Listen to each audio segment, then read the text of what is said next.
Hello everybody, Ricardo Mendiola, real estate and credit expert. Today I wanted to cover 3 things that you need to prepare for when purchasing a home. Number 1, money.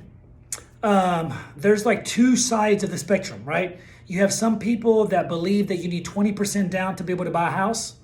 And then there's some people that actually believe that you need nothing to be able to buy a house. Even though it's possible, the chances are low that you need nothing to be able to buy a house, okay? So money.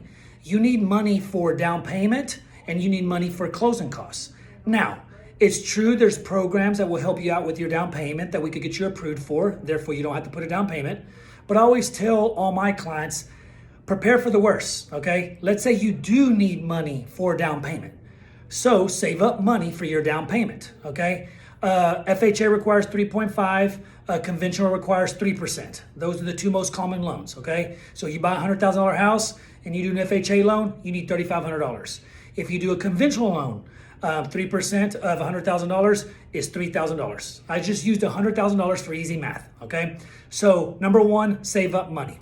Number 2, credit. I would say the minimum credit score right now to be able to purchase a home, a good safe number is about a 640, okay? Now you'll hear about some lenders, being able to do a loan with 620, 600.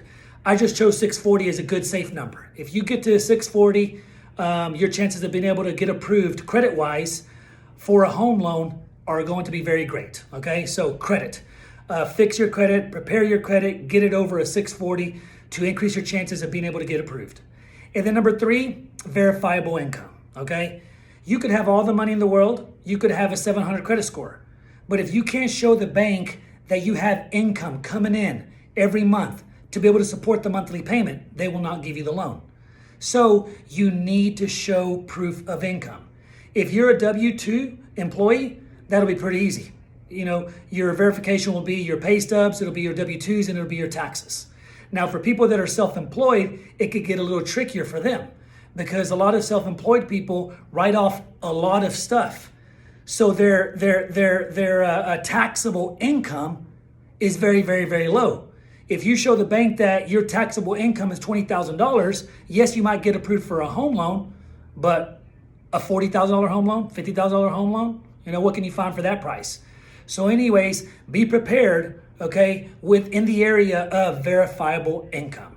So those are the 3 things that I recommend to anybody that's looking to buy a home. These are 3 things that you could prepare for.